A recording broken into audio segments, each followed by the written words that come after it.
Ayan po guys, no, update po ulit tayo regarding po sa non-Proto Pro License Upgrade Caravan Program po ni Mobit po, no. So good news naman po ito sa mga nag-abang dahil po may panibago naman po tayong schedule. Kailan po ba ito gaganapin? Gaganapin po ito guys sa May 31, 2025 po.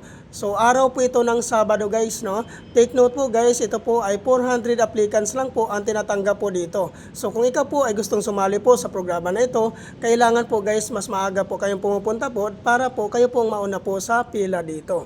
So ano po ba ang mga requirements po na kailangan po nating dadalhin bago po tayo pumunta sa Move-It Training Facility po sa Marikina City? So ang number 1 po dito na requirements po guys, no, which is yung existing non-professional driver's license, 6 months and above ang validity. Number 2, NBI clearance. Number 3, no LTO violations. Number 4, 1,000 license down payment. Number 5, BIR tax identification number or TIN number.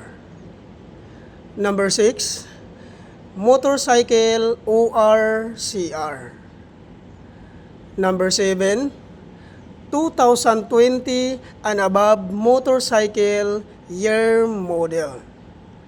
At regarding naman po sa mga sikanhan po na pagkabili ng kanilang mga motor, ay kailangan nyo lang po magdala ng deed of sale.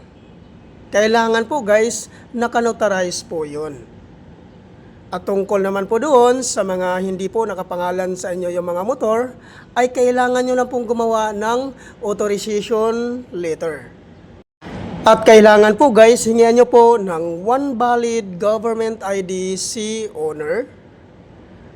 At ipotocopy nyo po, papirmahin nyo po ng 3 beses sa baba. So yan po lahat ang mga requirements po na kailangan po nating i-prepare before po tayo pumunta sa Move-It Training Facility po. So saan po ba ito matatagpuan? I-pin location nyo lang po guys sa inyong mga Google Map ang Grab Warehouse Marikina. At doon nyo po matatagpuan ang Move-It Training Facility po sa loob po ng Grab Warehouse Marikina po.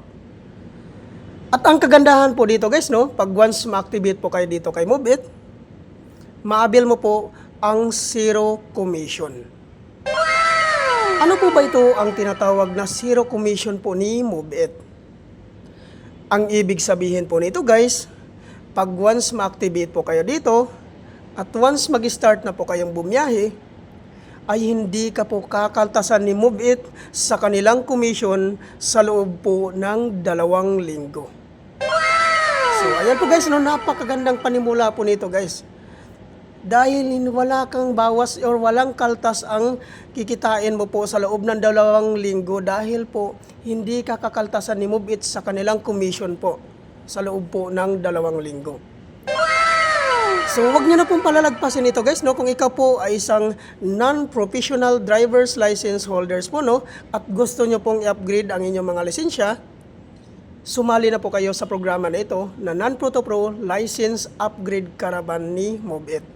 Dahil napakarami na pong natutulungan po dito ni Move-It guys, no? Regarding po sa mga non-professional driver's license holder. So, kaya po, wag nyo na pong sayangin ang pagkakataon na ito. Pumunta na lang po kayo sa Move-It Training Facility sa Marikina City. Thank you for watching.